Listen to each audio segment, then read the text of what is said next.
All right, everybody. This is going to be the part where I play the interview now with Vivek Ramaswamy. He's coming back on to talk about where he's at, driving through Iowa, from what I understand. So this is Vivek coming in. 3, 2, 1. Sir, how goes the battle? It's going well. I'm on a bus in rural Iowa, and so apologies in advance for any technical glitches, but it's good to see you. Yeah. The same. And now, so rural Iowa, so there's no snow outside from the looks of it. There's a little bit of snow, actually. It's dusted on the ground, but very light is what I'm seeing right now. Amazing. Now, Vivek, okay, so you're going through Iowa now. Next up, I guess the first... Look, I'll start off the interview with the hard-hitting question. Why have you not denounced white supremacy yet?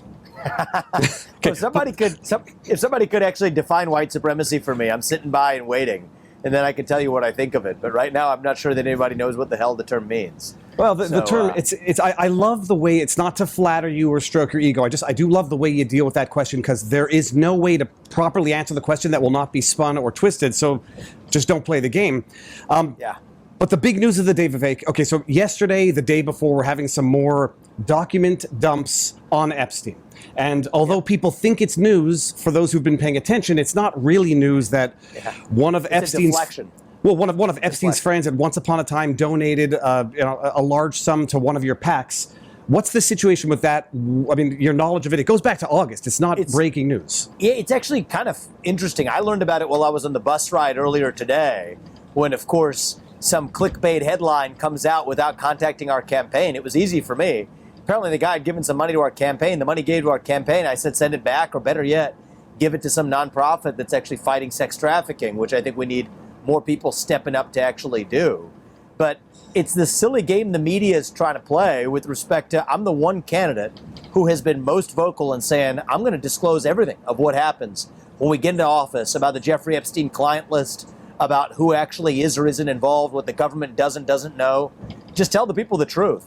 For my part, if I've got 150,000 some odd donors, A, I don't pick them, and B, I don't have knowledge of what each one has done in their spare time for the last 10 years. But if you tell me one of them's done something wrong, I don't want their money. Give it back. And in my case, unlike the other candidates, my biggest donor is me. I don't like sucking up to anybody. I've put close to $30 million into this campaign already. Not money I inherited, but that's hard-earned money of mine. And I'd rather lose an election than to be somebody's circus monkey. But I don't need anybody's money. And so, to hell with the people who are pushing this crap.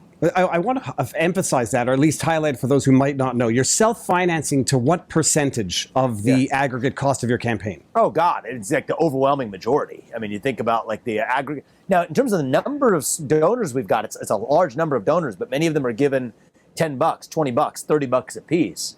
But in terms of absolute dollars, oh my God, it's the overwhelming majority that's been funded by me in total. Absolutely. And if I may ask the totally indiscreet question, are you really, in fact, in the hole up to $20, $30 million to finance your campaign?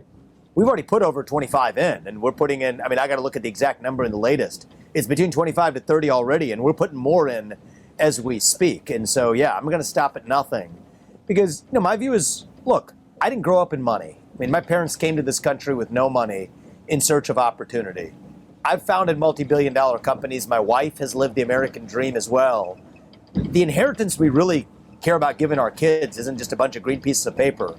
A lot of kids I went to school with when I got to college and otherwise end up depressed with that anyway. And we want our kids to be able to make their own American dream, but they can't do that if we don't have a country left. And so we're going to stop at nothing for this country, and I'm making the effort of running for president. I don't do something half-heartedly. I've done, 330-some events here in Iowa. It's more than all the other campaigns combined. I've put in way more of my own personal money than any other candidate in this race. And so if I do something, I'm doing it all in. We're doing it for the country, and we're not going to stop. Now, Vivek, so you're young. Everybody knows that. They don't stop highlighting it. You've never been involved in politics before. I guess this sort of interplays into the Epstein question. A lot of people are infatuated with the Epstein question because they genuinely and truly believe that intelligence holds blackmail material over international interests and national interests or national elected officials. What is your view on this? I think it's not crazy at all. I think it's not just this issue, though. I think we have a government that has systematically lied to its people for a long time, and I favor total transparency across the board. You want to talk about lists, you can go from the Epstein direction, you can go the direction of the military-industrial complex. I want to know Nikki Haley's list of who are military contracting firms' clients when you have one of the most vocal advocates of the war in Ukraine. But you have a government that has systematically lied to us all the way dating back, certainly in my adult lifetime. What was the who are the people who are actually involved, including Saudi Arabia's government in 9/11, the weapons of mass destruction in Iraq, the Trump-Russia collusion hoax that they lied about. Where did COVID actually begin? What did we know about the use of our own money to fund the creation of a lab on the other side of the Pacific? What do we actually know? What's the truth of what happened with Jeffrey Epstein? Do I think we've been told the truth? Absolutely not. You look at some of the recent commentary even from his brother. Does the fact that they looked at the outside cameras but not what happened inside the jail that day actually make sense to anybody? Of course it doesn't. And so the basic truth is our government has systematically lied to its people. In many cases, this is funded actual interests. Hunter Biden gets a $5 million bribe from Ukraine. It's not an accident that we're giving $200 billion of money to that same country. Reason to think it's crazy could happen with respect to the kinds of circles that Jeffrey Epstein has been running in. People call me conspiracy theorist or whatever from the mainstream media. I'm not. I'm driven by facts. But the first point is, give me the facts. And if the government's hiding the facts, then it's good to expect that where there is smoke, there's a good likelihood of being fire. Well, Vivek, the issue is this, and I've been thinking about this a lot since the Epstein document dump, especially with, ties of Ehud Barak to Epstein. Yeah. If it turned out that the truth would actually be destabilizing for the U.S. as a national, international superpower, I like to think people can deal with that power, that information, but what if they can't? What if it actually turns out that half of our international policy, or a meaningful portion, has been dictated and governed by blackmail? I think we deserve to know, is the answer. In the short run, that could be painful. But the question is, if you're just playing for the short run, you will never have a long run as a nation. This is the argument that they make basically with respect to talking about it's a different case in a different circumstance, but about Saudi Arabia's involvement in 9/11. For years, they said Omar al-Bayoumi, the guy who received the terrorists at LAX airport, helped them open bank accounts, was a 42-year-old graduate student that just met them on accident. Turns out he was a Saudi intelligence operative. Now, talking about that now, 20 years later, when it comes out in a government actual declassification, the number one argument you hear is this could be destabilizing. Why talk about this? Sweep it under the rug. There's certain things you shouldn't. An issue could fit that very same description. There's certainly enough smoke to believe there could be real fire here. If we're thinking about tomorrow, could this be destabilizing? And even in the short run, maybe have some costs, even for the United States of America? Yes, I think that's a possibility. Same thing with respect to the truth of what happened on January 6th. You could say the same thing. But in the long run, the right answer is always to stand for truth. And I think that history teaches us that. World history teaches us that. Our country's history teaches us that. And I think once we start compromising on that, then the question is, whose judgment is it as to what's destabilizing or not? It's going to be somebody whose self-interest is to say that it's destabilizing to actually advance their own goals. That's what's happened for the last 30 years in this country. And that would change on my watch. And if people find that frightening, then don't vote for me. But I think that's what I would deliver.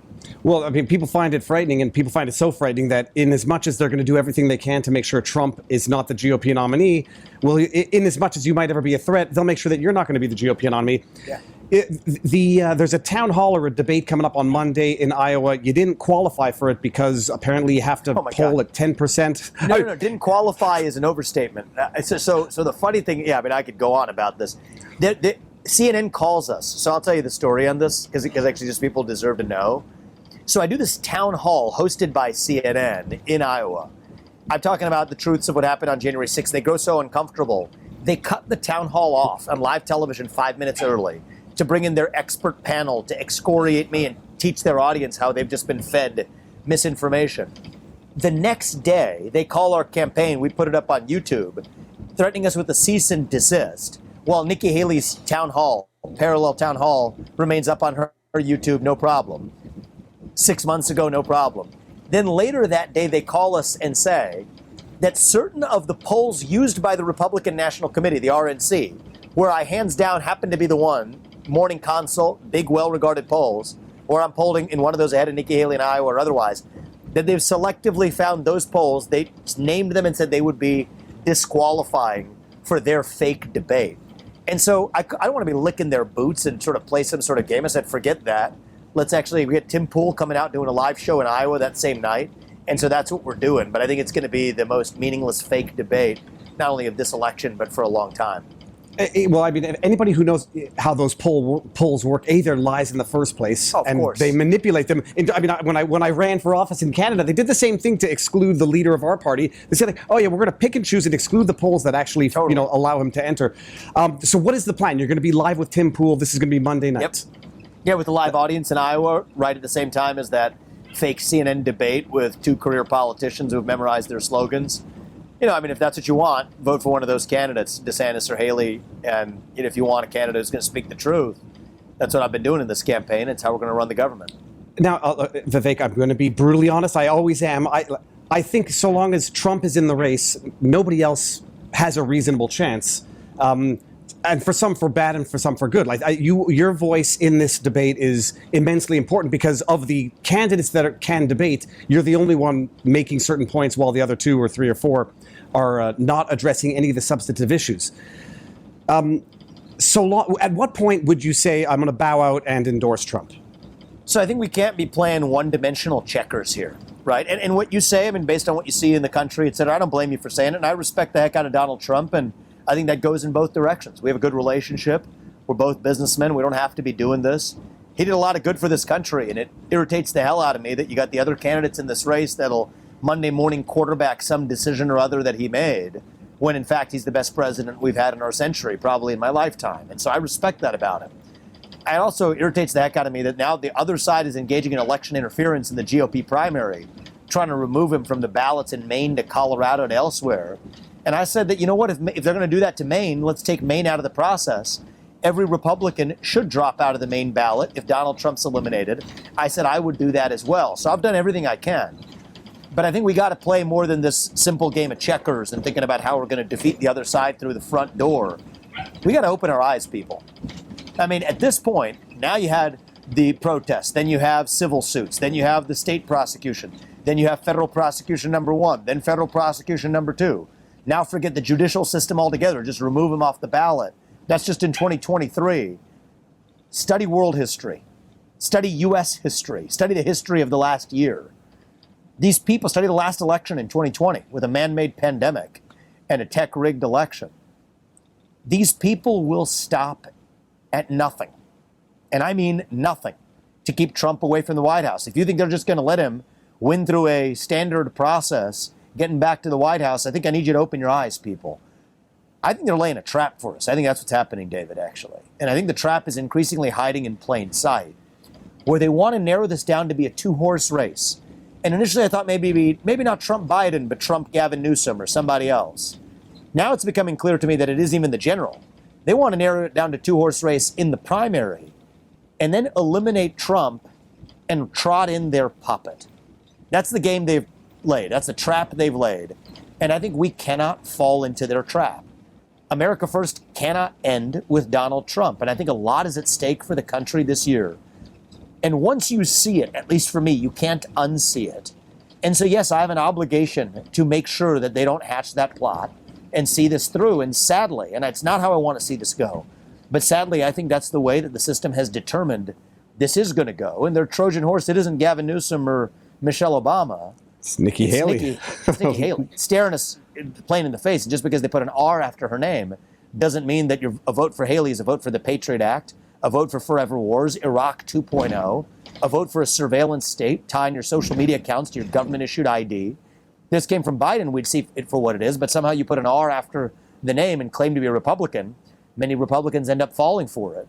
And I think it's up to us to wake up, not to walk into that trap. And I think that this is going to be a very complicated year. And if we think it's just going to play through some sort of thing where people ask me, oh, well, America First, support Trump this time. Open your eyes. If you think the game is working that simply, I would say fool us once, shame on you. Fool us twice, shame on us. And I will not let us walk into that trap. It's a very interesting perspective, actually, that, it's not a question of fixing the general if you can fix the primary and, I don't know, prop Haley up by whatever means necessary. Concretely, I got a bunch of questions on policy that I'm not sure that we've ever discussed, at least you and I. I think you probably mentioned it elsewhere. There's a number of crises in the world currently right now. The war in Ukraine, the war in Israel, the war on the border or the lack of war on a border in America. how do you, I'm not going to say day one of presidency. Practically speaking, how do you respond and address the border crisis in America? Are you amenable to deporting tens of millions of people? Practically speaking, how would that work? What would be your solution to that? The answer is not only am I amenable to it, I'm committed to it. And I'll tell you how. First, we got troops sitting in places like Germany, 40,000 troops in Germany. They shouldn't be there. Germany doesn't even spend 2% of its GDP, the NATO commitment. Doesn't even spend the NATO minimum on GDP of GDP on its own military defense. Make them defend themselves. Bring our troops back from places like that where they shouldn't be. And yes, I will move our own troops to our own southern border and our northern border too. I'm going to end birthright citizenship for the kids of illegals in this country. It doesn't apply to them. It never was intended to apply to them. And this is where, they may dupe certain presidents. I think that, in many ways, they may even gotten to Trump in this sense. They say you need a constitutional amendment to do that. No, you don't. Read the 14th Amendment. That's already what it says. And I can go into the details of that if you want. When it comes to mass deportations, here's the answer. What they told Trump and what they tell others, the standard line is there's only 6,000 ICE agents, Immigrations and Customs Enforcement agents, who are able to take this on. And how could we possibly get to millions, and it is millions, of illegals in this country? Again, this requires a president who knows and understands the law and the Constitution in this country. And so what does that mean? It means the section of the law, I think it's called 287G, that already allows you as ICE to delegate your warrant service power to local law enforcement. Now you have 1 million local law enforcement who can actually see that through. And yes, the country that got this far into the American experiment, yes, we can actually get that done too. So it's not a technical challenge. It's a challenge of will. It's a challenge of having the spine, having the stones to do it. And I do. And I think that's what it's going to take to actually get it done this time. Yeah, or instead of hiring 85,000 new IRS agents, you can hire 85,000 new ICE agents. This is going to be a very tough one. I mean, there's going to be three. Can I just say something on that? Even so, I've thought about that. That takes time. I'm talking about moving fast. And so as commander-in-chief, and the IRS, that requires going through Congress. ICE agents will go going through Congress. I'm not in this to mess around. I was as commander-in-chief. I run the military. On day one, when I'm in office, we're moving our troops to our southern border, period. On day one, when I'm in office, we're moving the troops to the northern border, period. On day one, I write an executive order codifying what the Constitution already says, which is that any child born in this country of illegals after January 20th, 2025 will not enjoy citizenship. And so I'm not making the mistake that presidents usually make. Take 6 months to go through Congress to get some diluted piece of legislation that you trumpet out to claim some victory that actually wasn't. I'm using the existing laws as they exist as the president of the United States to get this done by March of 2025. I take over in January. By March of 2025, this is done and behind us. And I think it's going to take somebody with the actual spine to see that through. And I brought that, and Trump, of course, brought that too. An outsider with sharp elbows, we both bring that to the table. It's going to take that, but also an outsider who knows and understands the law and the Constitution first personally. Because otherwise you're going to be duped. The swamp will dupe you if you have to listen to an advisor class. And in my case, look, I'm not saying this to boast, but just to have real talk here. That's why I'm in this race. I think it's going to take the guy with sharp elbows and the entrepreneur and the businessman from the outside, but also somebody who knows the law and the Constitution. And those two things don't go together usually. And I think it's going to take both of those things to actually get the job done this time around. And so I think we can. But, the path to get there is going to require some spine. The conflict in Ukraine, Russia, NATO expansion. Trump says he could resolve it in 24 hours, but won't say what his solution is until he gets into power. And I'm not criticizing him. I think it's fun. Fact, yeah. What's your solution to that? I'm not going to say 24 hours, but I think relatively instantly, we're going to have a deal. And I have laid out what the contours of the deal would be. All right. So here's the actual threat we face as a country. Let's open our eyes to that. The Russia-China military alliance. Those two countries are in a military alliance with each other. And together, Russia and China actually do start to outmatch the United States in our hypersonic missile capabilities, in our nuclear stockpiles. Russia's ahead of ours. China's Navy is arguably ahead of ours, at least in certain ways. And we depend on China's economy for our modern way of life. Those two countries are in a military alliance with each other. So my top objective is let's weaken or disband that alliance and use the Ukraine war or the end of it as the way to do that. So here's the deal I would make with Putin, broadly speaking. I'll make a hard commitment that NATO will not admit Ukraine to NATO. And by the way, that's just keeping a prior commitment that we made. For God's sake, James Baker in 1990, our Secretary of State, made a pledge to Gorbachev that NATO would not expand 1 inch. Not 1 inch is what he said past East Germany. We haven't kept that commitment. So it would recodify that commitment.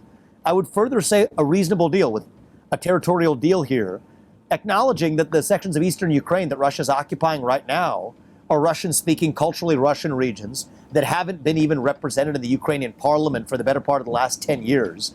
And also abandon this myth that Ukraine is some model democracy. It's not. It's one of the most corrupt nations on planet Earth. That's also not embodying democratic norms when Zelensky's threatening to cancel elections. Zelensky's going after political opponents. He bans 11 opposition parties and consolidates all media into one state media arm. We can at least see reality that this isn't democracy versus autocracy or good versus evil. It's, two countries that actually have some historical complex issues that are in conflict right now. Negotiate a reasonable deal that says that we'll stop funding this war. We will end this war because, he who pays the piper calls the tune. You could say, well, Zelensky basically has got to do whatever we say because we're the ones paying for the darn thing. End that war. Ukraine comes out with its sovereignty intact. But I wouldn't give Putin that deal for free. That deal has a condition attached to it, which is that Russia has to exit its military alliance with China. That's actually the big win for the United States. There'll be some other elements to it. I would tell Putin to get the nuclear weapons out of Kaliningrad. I'd tell Russia to get any military presence they have in our Western Hemisphere the heck out. And by the way, China has control of our Panama Canal. I'd tell China, Russia, or anything else, get the heck out of our hemisphere. Venezuela, Nicaragua, Cuba, get your Russian military presence out. So I could go on into details, but those are broad strokes of the deal that I would do. And this keeps us out of World War III.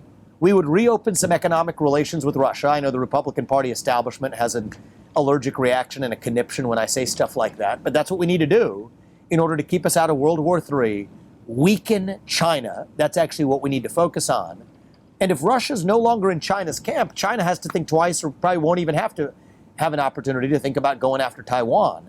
Because right now, the only way they would do that is if the confidence is that Russia's in their camp and the U.S. won't want to go to war with two different allied nuclear superpowers at the same time. But if Russia's not in China's camp, then we're actually going to be able to get this job done. Okay, it's interesting. I mean, I could see people having certain issues with that, but at some point you can't delve into that for too long. It's interesting broad brushstrokes.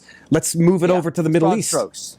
How do you resolve what's going on in the Middle East, and what is the best approach to what everyone goes by being the ally of Israel that must be supported at all costs? I know you don't necessarily share the view in that phrasing, but what's your proposal in the Middle East? I just never recite any standard catechism. I mean, the GOP has some certain set of talking points that fall from on high, and even presidents who have bucked the orthodoxy of the GOP in certain senses.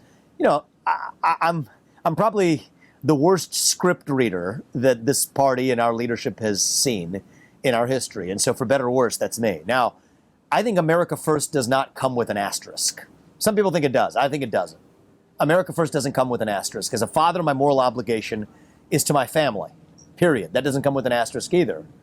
Well, as the next president of this country, my sole moral duty is to the citizens of this nation, the United States of America. So wherever I look, from Ukraine to Taiwan to the Middle East, I'm looking through what advances American interests, not just short run, but over the long run.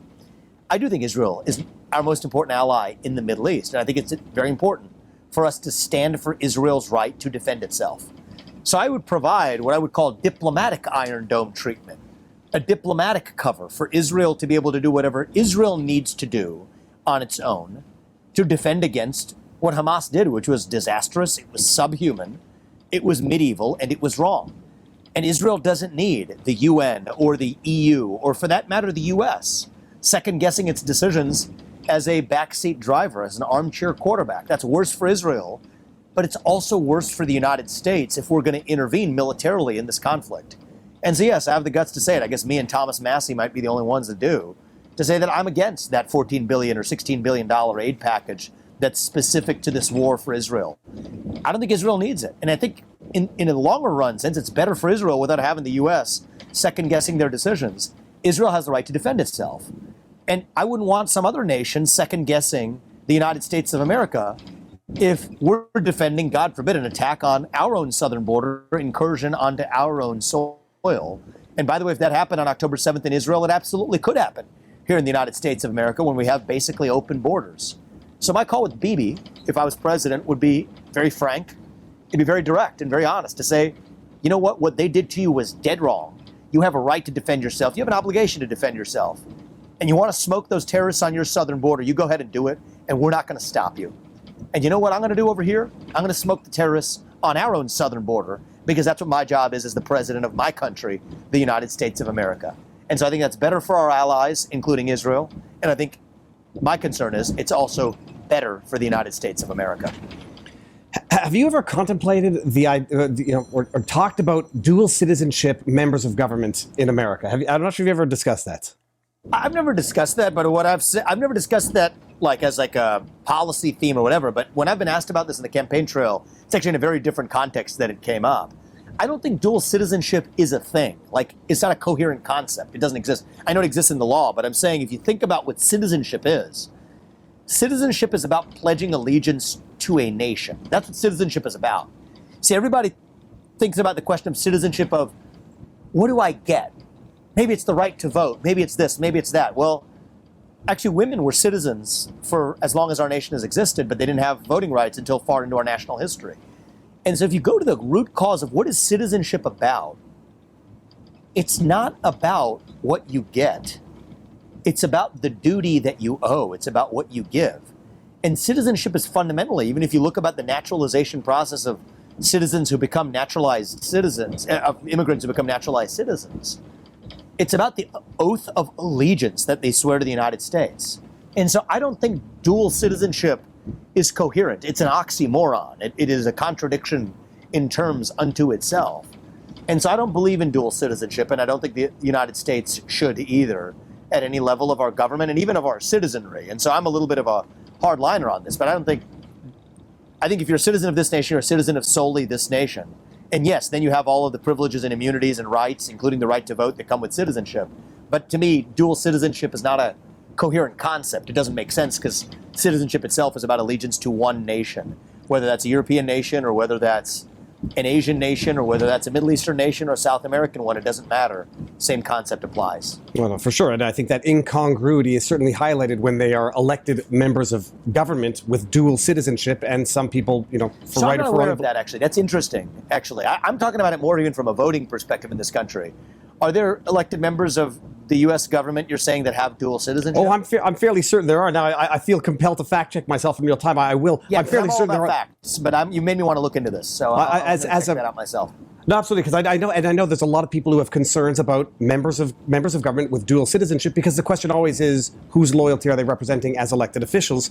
And I wonder Vivek, how pervasive that is, because there's a lot of countries that allow dual citizenship, and so you made me interested in the question. I'm going to check it out. I'm going to check it out. I'm going to see if I can Google it while we talk in real time.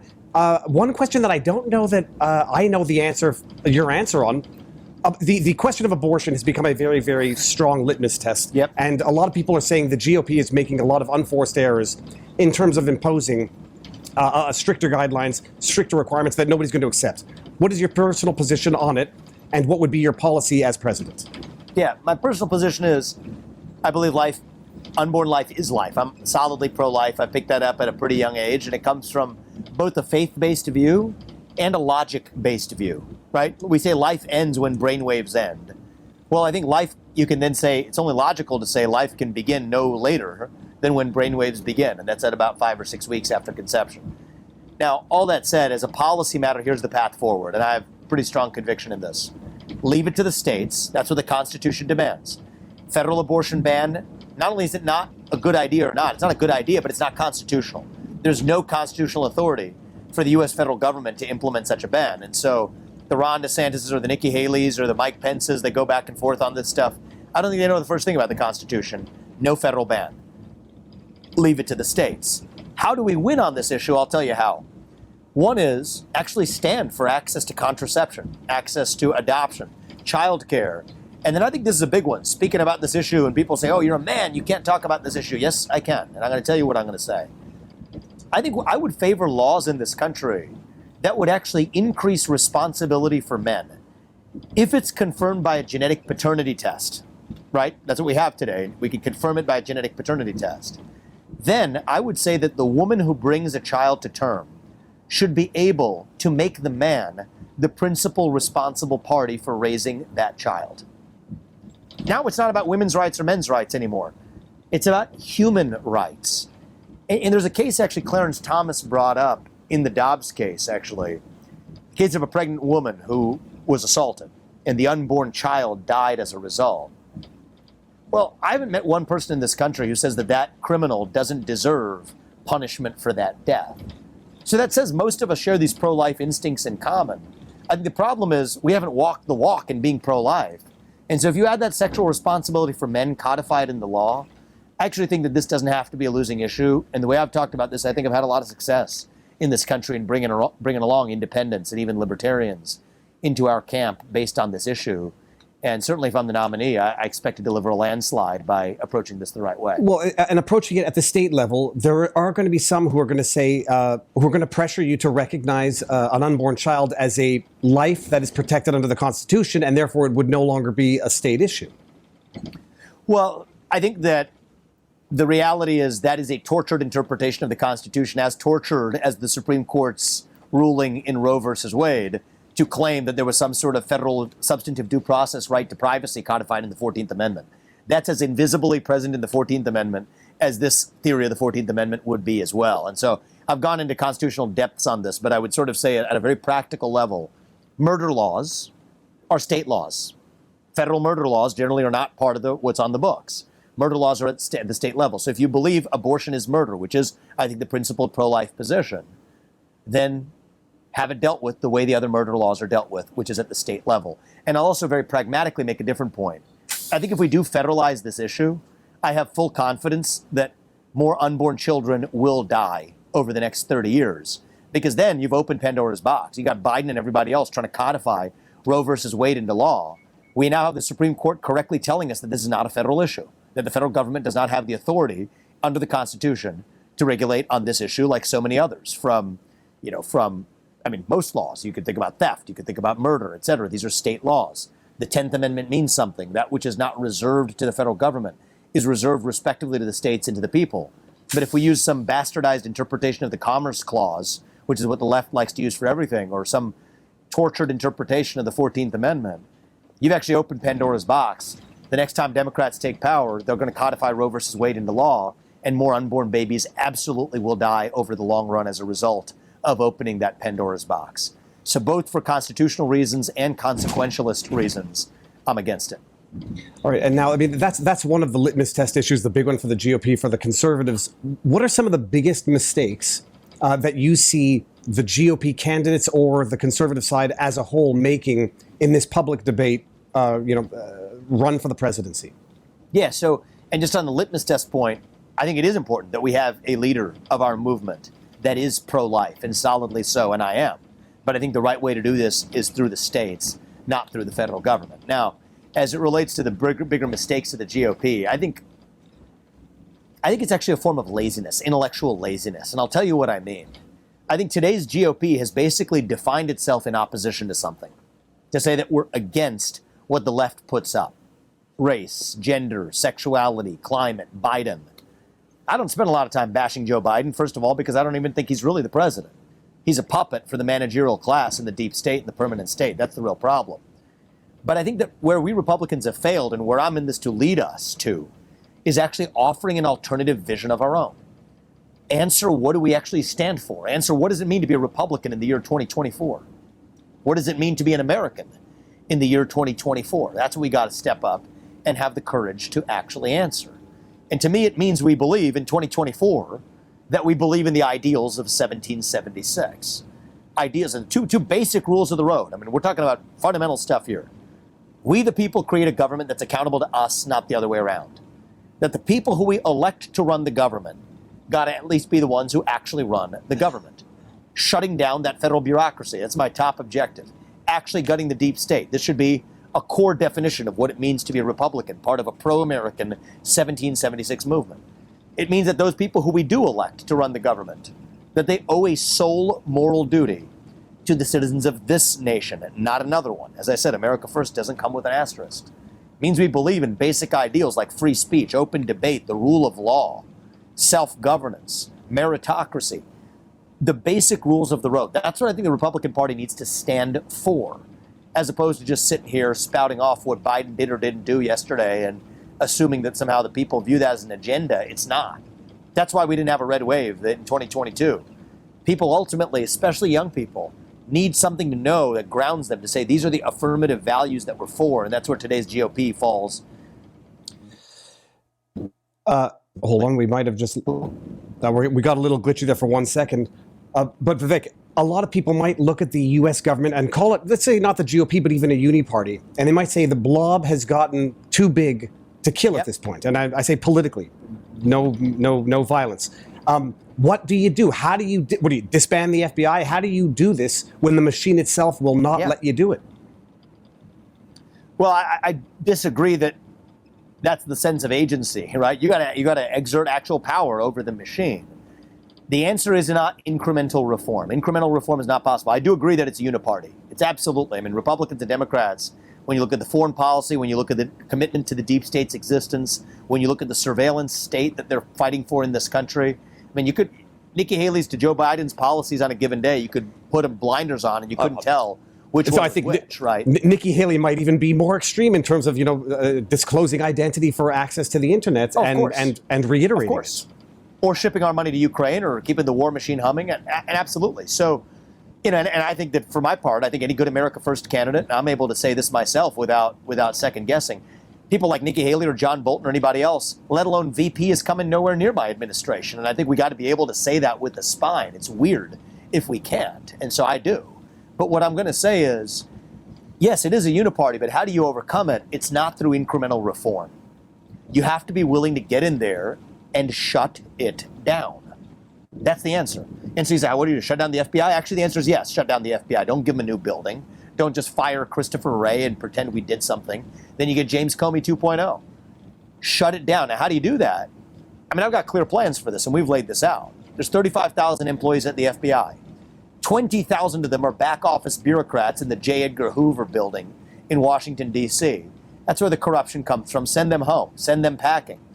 The 15,000 cops on the front lines, we can move them to the U.S. Marshals, to the DEA, both of which have been far better at fighting child sex trafficking rings and the fentanyl epidemic than the FBI, the failed Bureau of Investigation, has been.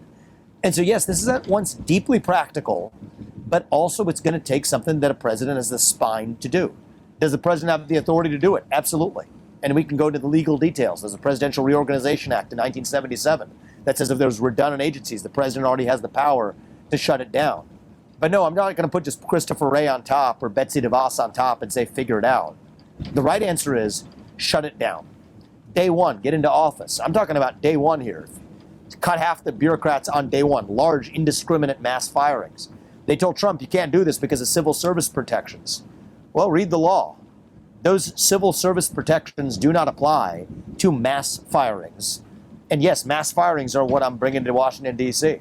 I think what Javier Milei is doing in Argentina should hopefully make me look like that on steroids is what I want to bring to the United States. But that's the kind of spirit it's going to take.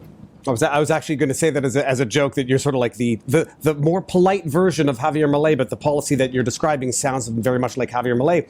And I can now see a chainsaw. Well, now I can see a Peter Strzok 2.0 sitting there saying we need to have an insurance policy just in case Vivek becomes the leading candidate for the GOP. I agree with that. I agree with that. I mean, I think that this can't be our movement has got to be bigger than one man. And I think that even when I think about who I would look for in my vice president, we have a pathetic tradition in modern history in this country that you make it somebody who's a potted plant, who you're not threatened by.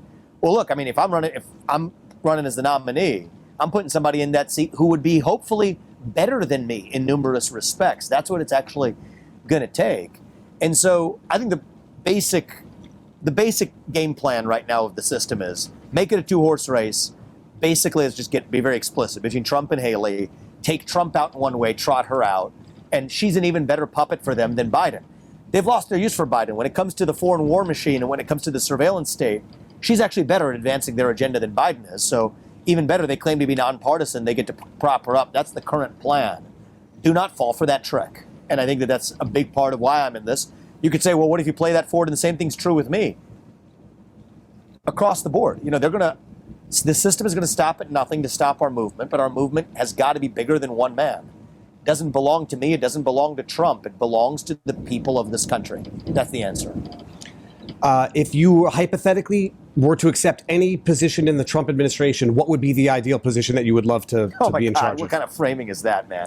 I'll tell you. Let me tell you something funny. Then I'll also answer honestly. All right. So this has got to be bigger than me or bigger than Trump. It's about our movement. And I will tell you this. Actually, there's a question I've gotten 4 times in the last 2 weeks. So you get one question. You get always crazy questions at these events. But 4 times in 2 weeks, you start to pay attention. There's a lot of people come to our events asking if I would make Trump my vice president. And I think that that's actually, if we don't view this as a hierarchy, right? If it's about ego, then it's about a hierarchy. But if you're viewing it about actually the country, I think that's actually not a crazy way to go. I want him as a mentor and as an advisor to help me understand where the bodies are buried, to be able to actually pick up where he left off and take this to the next level. He rolled that log over and we saw what crawled out. I'm bringing the pesticide, but I want his help in helping me decide where to aim it. And so I think that it's got to be bigger than our own individual egos. I believe I'm going to be best positioned to lead from the front. I think I can reach the next generation who is lost, directionless, rudderless for purpose and meaning, and I think I can reach them. I think these revolutions, Thomas Jefferson, for God's sake, was 33 years old when he wrote the Declaration of Independence. Yes, but the life expectancy was only 55 back then. He went far later. He went far, far beyond that. Actually, for most of our founding fathers lived late. There's a lot of other people got but you know what? Even still, let me just tell you something. That even proves my point even further, right? Is I think it's got to be led by the next generation. But either way, I'm in this for the country. And, look, I think that I don't hedge on this. At a certain point, you only get to be an outsider once. And so maybe 8 years from now, I'm going to have a few more extra pounds or gray hairs or tired legs. And maybe I'd be hedging on my responses too. But I'm not hedging right now. I'm not going to reform the FBI. I'm going to shut it down.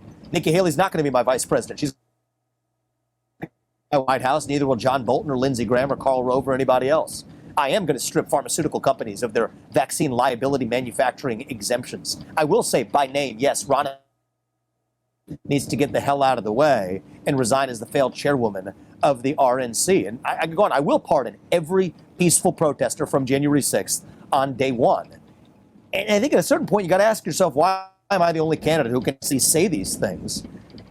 And I think it's because, look, you get to be an outsider once. I think that I'd rather lose an election than to win by playing some fake game of political snakes and ladders.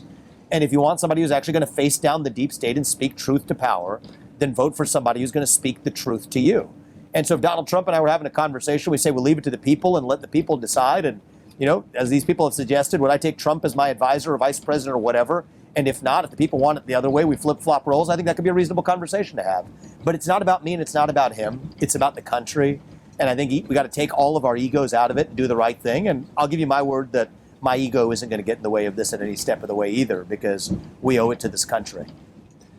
Pardon nonviolent Jan 6ers. I've actually come to the point now where even the violent ones who have been unreasonably sentenced, how do you deal with that? Yeah. So I've said on day one, day one is not my presidency. On January 20th, 2025, every nonviolent or every peaceful protester would get a pardon. And then I've talked to the likes of Brandon Straka, who's actually with me on this bus and otherwise, and he's actually helpful in opening my eyes to some of the processes of how some of these plea deals were struck under unfair conditions with imperfect information, arguably with constitutional Brady rule violations and otherwise. So in those cases, I've said and I've pledged, I would go case by case. And any time there was a legal or due process violation or an unfair application of justice applying one standard of the rule of law that wasn't applied to other Americans, there could be additional pardons in addition to that, but I would go case by case to make that determination, even to those who had reached plea deals under false pretenses. And so I'm trying to be as precise as I can. On day one, most presidents will wait till the last day. And again, I'm talking about we got to take America first to the next level here, right? Acting with an actual spine. The actual spine move here, and I'm the only candidate to say I would do is day one, every peaceful protester gets a pardon. And on day one, and even between now and then, as long as I'm able to get my hands on the information, we will go case by case to ensure we reach the just outcome for every one of those protesters, regardless of how the government might have mischaracterized them. I like it. Vivek, I'm not hiding it. I like you, and even though there are many people out there who are skeptical because they accuse you of Can I ask you a question about that? Yeah, absolutely, please. Like, I mean, I'm naturally a skeptical person too, and we're like now in 2024, and so I had a lot of patience for that for much of last year. My patience is starting to wear kind of thin just because we don't have a lot of time to work with here. I think we're about to fall in a trap that's laid for us. And so if I get a question about the damn Soros scholarship one more time where some other guy named, Paul Soros, who's an independent guy with different political views that's long dead when you're 24 and before I even knew who the hell George Soros really was, except a scholarship at the age of 24, people are obsessing over that. I answered that question about 100 times last year. I think I'm pretty much done with that because we got a country to save. And so I appreciate earnest patriots who are asking actual questions with a care for the country. What I've realized is a lot of this is cynical bullshit coming from Ron DeSantis' super PAC, which Jeff Rowe and Never Back Down have been boasting about, fooling our MAGA base into this. And I just don't have a ton of patience for it. So I'd love to dispel that once and for all because we got a country to save.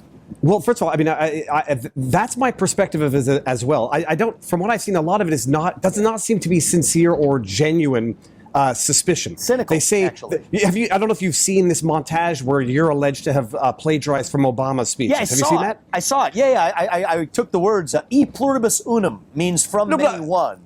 Oh, what a great Obama line. Turns out it's so stupid. 1776 people, That's, I mean, I was saying, like, I'm as cynical and skeptical as everyone else out there. And I'm like, you realize half of those expressions are not Obama's in the first place. And even when it came to Claudine Gay, I'm like, okay, I could give her the benefit of the doubt on some of this stuff because some of these are just figures of speech. So that's one of them. But I'm thoroughly convinced, and I was going to ask you this actually, you know definitively that there are certain camps out there that are using bot accounts, fake social media engagement. Is that is in fact a thing on the presidential it was campaign? It was specifically Ron DeSantis' super PAC. And I can't even blame Ron DeSantis in the sense it might have just been his independent super PAC. But the guy, I mean, was, and that's been a shit show anyway. That whole thing has fallen apart and imploded on the face of its own ignominy. And Jeff Rowe and would never back down. I mean, that thing's been a mess. But they were bragging for months. I mean, we've been spreading dirt on Ramaswamy, and they have been. It was just completely false stuff. Now, Ron DeSantis is sort of a fake MAGA effigy that they held up for a while, and America First isn't some costume you wear on TV. And I think our base eventually wisened up to that. But that was actually where a lot of this nonsense came from, and our base did actually, at least for the time being, unfortunately was duped by a lot of that falsehoods coming from the Never Back Down super PAC. But you know what? Earnest patriots who are skeptical of somebody new, I will always respect that. We have a government that's lied to us for a long time. We should be cynical. I'm asking people to be cynical about what's happening right now this year standing in front of us because I do believe we're on track to walk into a trap right now. But at a certain point, people got to do their homework and open up their eyes because we have a country to save and we don't have a lot of time to dither around. And so what I've realized is a lot of what I took as earnest feedback that I spent 100 times over answering a lot of these questions, 60-70% of it was coming from cynical forces anyway.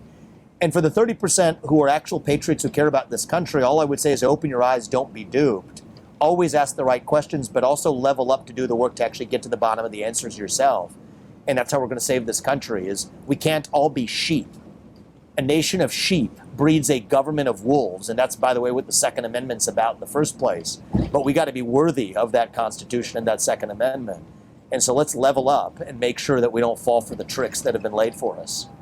I have my own conspiracy theory that it's actually an attempt to sabotage DeSantis and at the same time sow sufficient discord among the GOP conservative base that they can't rally together after they have one candidate that has won the primary because nothing else can explain it. I'm not blaming Ron DeSantis, but it's a super PAC that actually has almost in some ways exploited him. And the one that fell apart is also the one that, for at least for a couple months, I think they duped a lot of people in our own base with a lot of the falsehoods that Never Back Down and the political cesspool behind it was actually pushing. And now I'm going to ask you this. It's not a dig whatsoever. I don't believe the polls myself in any event. How do you account for the fact that you are barely ahead of Chris Christie and allegedly so far behind Nikki Haley and Ron DeSantis? Do you believe the polls or do you believe there's something else at play? I actually really don't believe the polls. And so the first indication of that, we'll see what happens in Iowa. If what happens in Iowa doesn't match the polls, I think the rest of the polls, you can throw them out the window. I see a lot of manipulation, But, we're now, 10 days or so, or less than 10 days away from that anyway. Might as well just wait for that to play out rather than me surmising all of that. Great. We'll get to see what happens on January 15th. I think it's going to be a massive surprise. And if I'm right about that, you can take the rest of the polls and flush them down the toilet as well. It's all a rigged game. And I think that, look, at the start of this campaign, let's be really honest, a lot of people, almost nobody except for the people who've been following me. I mean, I've written books over the last several years.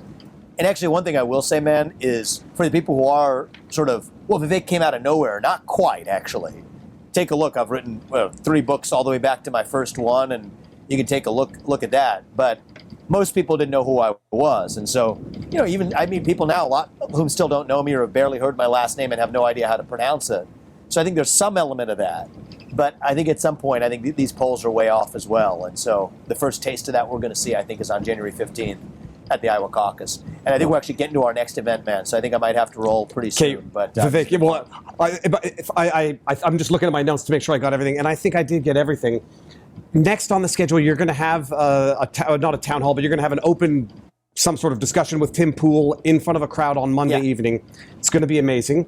And then what's next on the schedule on the campaign trail?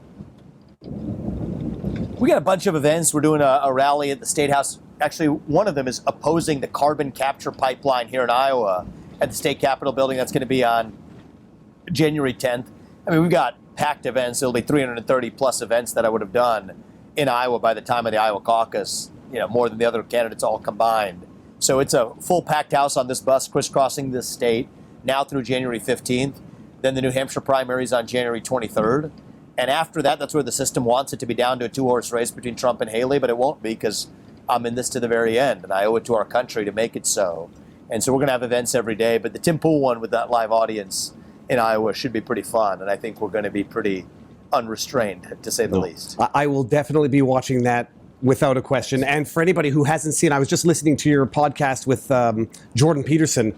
I'm about an hour and a half in. Not an hour, about an hour in. It's amazing. I mean, I don't know what other candidates do long format, sit down, philosophical discussions. And I'm skeptical of any candidate that doesn't do it. Everyone should go listen to that. But Vivek, I mean, thank you. Come back whenever, please, because it's amazing. And I've gotten all my questions out, so next time it'll just be discussing gossip and news and what the latest on the trail is. Awesome. All right. Take care. Go. Have a good one. See you soon. Talk to you. Bye. Bye-bye.